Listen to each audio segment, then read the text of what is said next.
Good morning, everyone. You're all very welcome to Underground Cinema. As a lot of you know, what we've been doing for the past week is we've been interviewing an awful lot of the nominees for this year's Underground Cinema Awards, which are just going into their 16th year. I'm a huge big fan of documentaries. We've had some brilliant ones in over the years, but one really caught our panel's eye this year was a fantastic documentary called Freya Beyond the Mat. I'm delighted that I've got Arthur Lopes and Alberto Rocha with us this morning. Arthur is the director and Alberto is the producer. You're very welcome, guys. Thank you very much for having us. Thank you, Dave. Thank you so much. You're very welcome. Listen, congratulations. This is just a beautifully observed documentary. It's super. What was it about Freya's story that first caught your attention and made you want to follow her in this journey? Go Alberto, because I think you have more insight on that. Yeah. No, so like I got to know Freya throughout jiu-jitsu, Brazilian jiu-jitsu gym that I go to train, and talking with the professor over that gym, he just introduced Freya to me, and I got to know her story. It was very, very powerful story for a young child at that age. So I brought the idea to Arthur and said, let's try to make something with that. Let's see what we can do from it. So yeah, when you look at the documentary and watch the documentary and you see, I think the name is pretty much spot on, because it's not only about the jiu-jitsu, the Brazilian jiu-jitsu itself, the sport itself, but what goes beyond that. So the sport, and there's a lot beyond that. Yeah, absolutely. I tell you what, I've got the trailer here. So listen, why don't I just play the trailer, just give everybody a little idea of what the film has looked like, and then we continue chatting on. So let's have a quick look at it now. Yeah. On the mat at a competition, I just forget about almost everything. Joining me now in studio is Freya Marsh. Tell me a little bit about yourself, Freya. I do jiu-jitsu and I go around the world competing. Feels great to represent my country because it's an amazing country and amazing county that not a lot of people will know about. Okay, you ready? Let's go a bit of pace here now, let's go. It's great to have your kids have an interest in something and so passionately. And I'd say, Freya, if you're all in, I'm all in, and we'll do everything we can to get you there.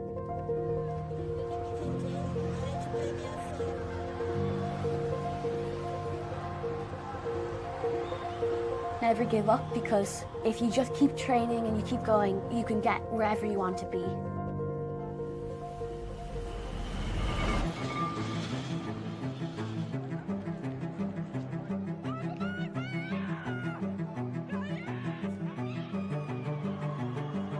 Winning is just like the goal that I work towards. I just fought in the Pan Kids Jiu-Jitsu competition and I came first.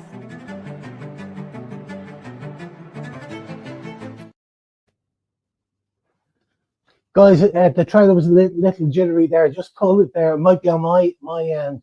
I'm sorry about that. But look, so you guys spent a year following Freya and her family around across 4 different continents.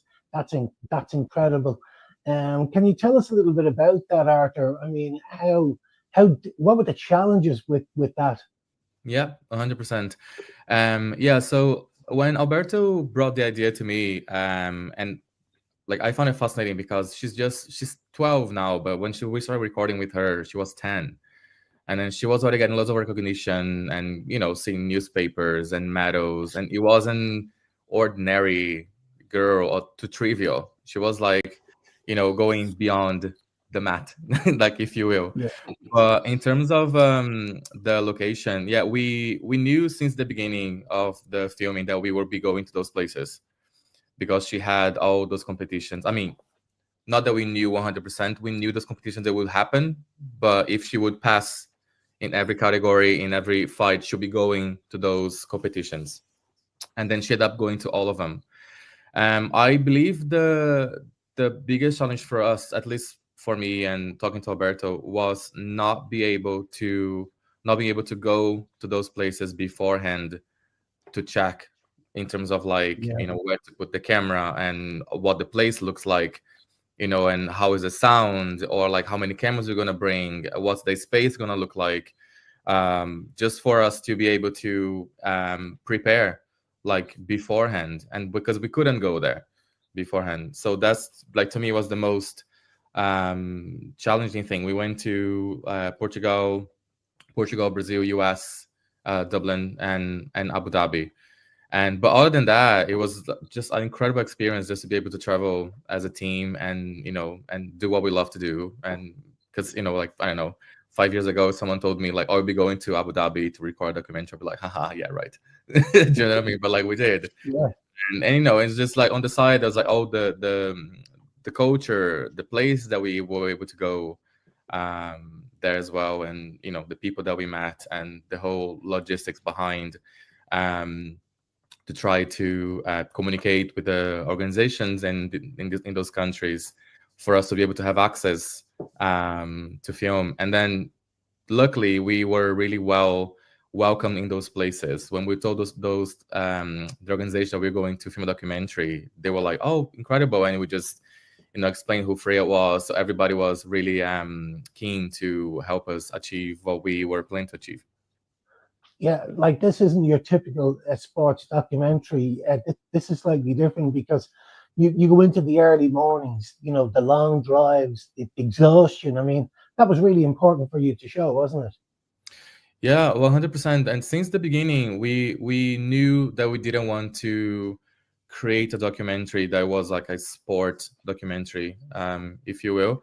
That's why we want, because there's so much, there's so many layers as well, like, you know, through Freya's story, and not just her as an athlete and going to competitions and train jiu-jitsu. That's one part of her life, but there's the whole support system coming from her coaches, her family, like her school. There was a whole like world that she belonged. Network of support, yeah.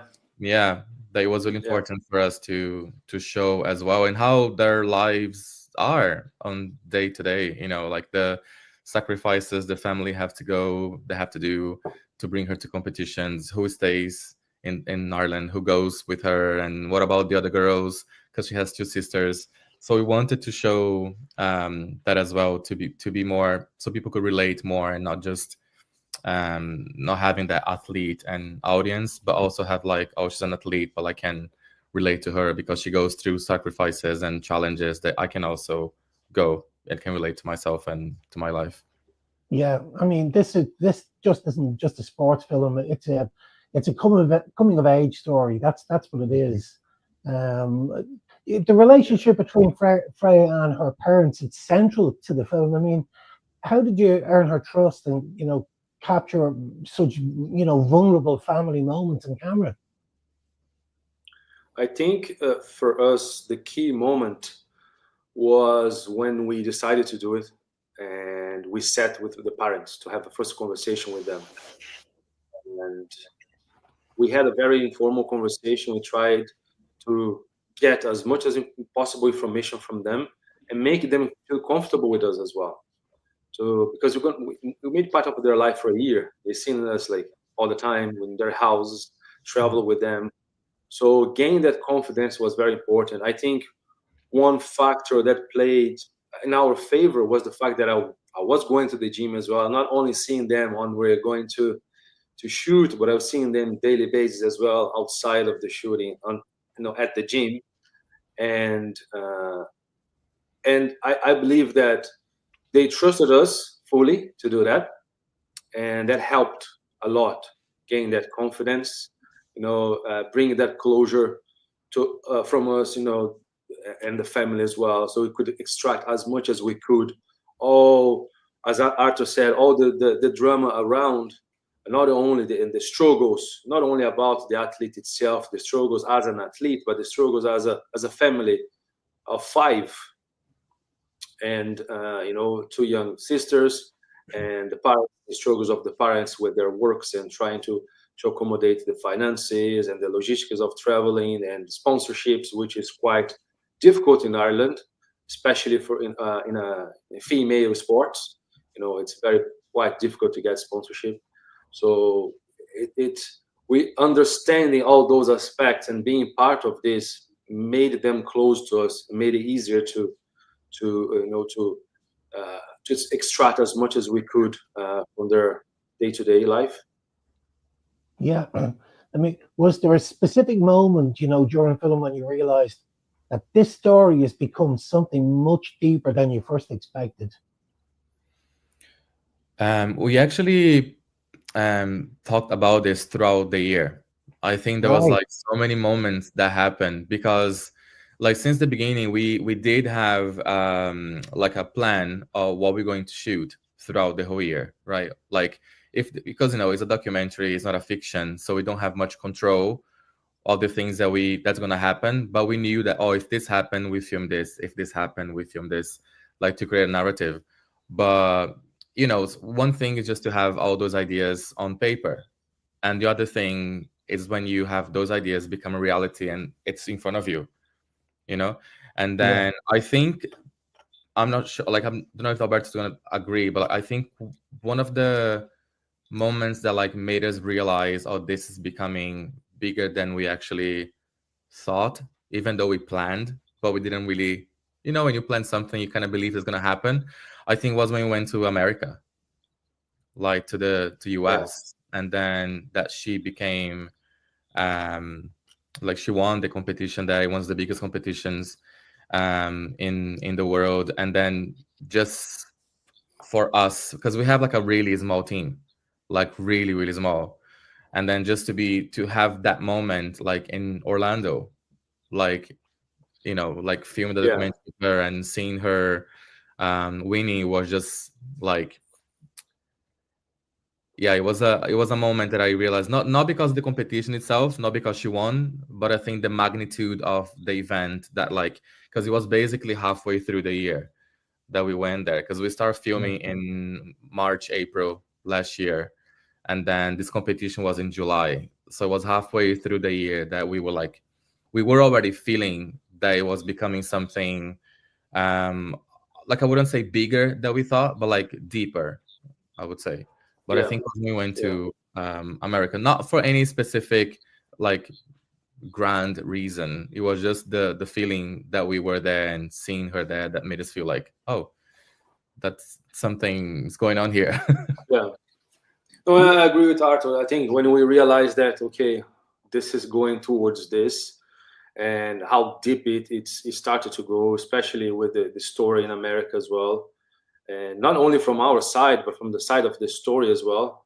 She won, I think it was the third time in a row, the Pan American Games, the Jiu-Jitsu Pan American in there. So, and there was, once we are there in the competition, you kind of feel the pressure that she had on her shoulder as well, for being the one carrying the title, having to, to get the title again. And there's a lot of pressure. You can kind of feel that pressure. But for me, it is America for sure. But I think throughout, the shooting of this film, there was some key moments. For example, one of the last scenes and of the documentary, when we shot that, I said it to Arthur, that's it. That's the final scene, kind of regardless of the results of the outcome of the competitions. That's the final scene. So, and for me, I think throughout the year, not only America was the first moment, but then Portugal, Brazil, and then when it came to the Emirates in Abu Dhabi, we're like, wow, what we have achieved here. So it was amazing. This girl is hugely inspirational. She really is. She grabs you from start to finish while you're watching the documentary. It's actually quite emotional when you get taken into it. You're living every second with her. She's absolutely. She must have been a dream to just shoot. She comes across as so natural and relaxed. She handles pressure quite well. She's a very good supportive family. But to me, I think she's a dream to shoot, to be honest with you. Yeah, I agree. We were actually talking about this last year, that Freya is so. When we started shooting, she was only 10, but she was so responsible, and then she knew what was going on. She knew what was going on, like, in her sport. She knew what's going on, like, on our side, or all we want to achieve. Maybe she didn't know, she didn't realize, like, fully what was going on because she was still a kid. But sometimes, I even say to Alberto before, I would forget that she was a kid when we were shooting, because she was so natural and responsible, and you know what I mean, taking notes and directions, in terms of, like, but she was, like, really mature, like, for her age. Yeah, she's very mature for her age. And so, and interesting part of this process as well was seeing her development as a human being as well. We met her when she was 10, now she's 12, and you can see throughout the documentary as well that change of mentality, the body, everything changed. From a young teenager to a teenager, the beginning of the teens time. So it's amazing how to see as well her mentality, how focused she is for back then, 10, 11 years old, compared with other kids at the same age. She's in a different level of responsibility, focus. She knows where she wants to be, where she wants to go. It's clear in her head, and she's driven, very, very, very driven. I know exactly what you're talking about. I think you caught her at a great age for a documentary, because the difference between a 10-year-old, an 11-year-old, and a 12-year-old, those even 1 year. I've got young kids myself, so I've a 10-year-old that's just gone to 11, and the difference between 10 and 11 years in the space of 1 year is incredible. The child's brain is just an amazing thing. They're learning so much, they're adapting so much to the world around them, and I think that you've captured this on film, which is incredible. It's fantastic. Yeah, I think for us was pretty much, as we said in the beginning, we didn't want to do anything just about sports itself, just about jiu-jitsu. There are so many things out there about Brazilian jiu-jitsu or martial arts overall. We wanted to make it more personal, more bring it more to the human side of things, rather than, that's an athlete, super human being, and that, but we want to show, like, see, you can achieve great things as well if you have a mindset, if you put your mind to something, regardless if it's sports or whatever you do. And you can see that inspiration from a 10, 11 years old is fantastic. I mean, there's such tenderness in the way this film is shot. I mean, we feel the love within the family. Your director of photography captured this, and he did a superb job on this. Guilherme, is that correct? Guilherme Poça? Alberto was the DOP. Guilherme was you were the DOP. He produced, and then he was a DOP as well. I did both. Working together with Alberto. Wow, Alberto, you really captured it so well. You did a fantastic job, and well done. Thank you. And I think for us, we have so many discussions. I cannot take this only by myself, but Arthur as well. We had so many conversations, where we want to go, many brainstorms, many. It is a collective result, a collective, collective result of what we've done. And there's You have Nicky Moss as well, working with you as well on sound. Yeah, we do. Yeah, I've been working with Nicky before in other productions, and then I always have him on board whenever we have something.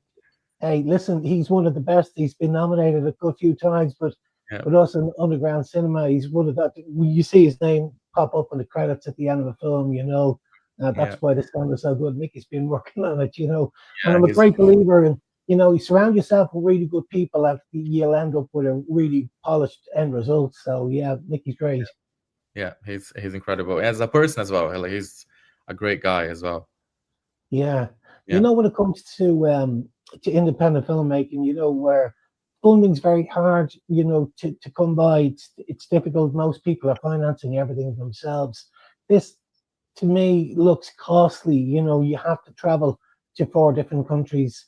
You spend a year on it. Were you self-financed, or did you receive any sort of funding on this? We did have a bit of support from KNF Concept, which is the camera equipment brand. I don't know if you know about it. Brand, yeah. And then we also had support from Checkmat as well. That's the gym that Freya goes to. Very good. Okay, because it just looks like the production values are great on it. The post production work that's done on the film, you've edited as well, Arthur. Is that right? Say it again. Yeah, the post production work. You edited as well, I edited Arthur. as well. Yeah. Like, there's a lot of work. How long were you in post production for this? 4.5 months. Right. Yeah. Because we had, because we started shooting in March, April last year, and then the last day of shooting was the 18th of December. 18th December, yeah. Yeah, last year. And then, of course, I was already ingesting the footage and everything, but I started going deeply into the editing January this year, and then I suppose with a documentary, it's actually a much more difficult job because you're dealing with hours and hours of footage compared to say short film. You've shot so much footage. It must be a tricky, to make the right call of what should stay and what should not, what should go, and to keep the pace right. Yeah, it was. Yeah, we had almost 120 hours of footage throughout the year. Yeah, so it was a quite long process to pick the best and kind of nitpick everything and put everything on a timeline. But yeah, it took us for 4 months to organize everything, because we did have a deadline to deliver, which was in first week of May, and then we used those 4 months to go fully. We had loads of rough cuts and fine cuts before getting to the final product. Hours and hours on color grading as well. Yeah. Going over, yeah. Yeah, I can well imagine. Really time consuming, yeah. I mean, the end result is super. It looks, it's a great watch. Anybody that likes documentaries will love this film. And even if you aren't a documentary fan, I found this film compelling. And you watch it from start to finish. It's on its festival journey now at the moment. I'm just wondering how it's going down with audiences now at the moment.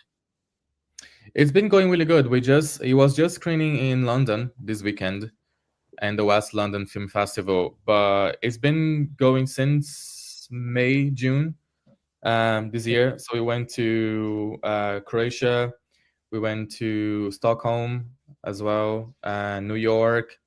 It was in London now, and the next one will be the Underground next month. Fantastic. Yeah. And how are Freya and her family taking all of this at the moment? Are they enjoying it? Alberto sees them more than me. Yeah, I see them almost every day. I see Freya almost every day. Alberto, if I'm not in the gym, were they happy with the finished film? Oh yeah, I think no one, because we never said to nobody our thoughts behind what it's going to look like, what the message we wanted to pass with the film. So when everybody watched it, and they were quite emotional at the end, because everyone had in their mind, this is 100%, that it would be about sports. It would be about jiu-jitsu. It's only not about, as a human being, the struggles of family, the drama that we have, the natural drama that we have captured, the story that we told. So it was quite emotional to everyone, not only for the family, but for everyone that was at the premiere. And so it was no one expected what they saw. I think they caught them, in a different, like, wow, we didn't see that coming.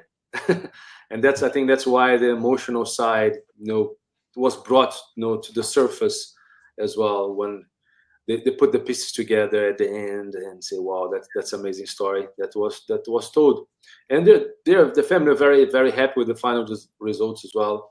And they are one of the most how can I say, they help us in terms of bringing the word out there of the documentary. Yeah, they're inspirational. Advertise for us. That's the word. Advertise for us. Yeah, they're a super family, Alberto. They're inspirational. Let me just tell you this as well. You may not know this. Our panel of judges are international. So our panel are from around the world. They're from Australia, they're from America, the UK, Asia, Vietnam, as far as Vietnam. They're from all over the world. They're international filmmakers that we'd worked with over the years, that we've been becoming friends with over the years. And we selected a really good international panel.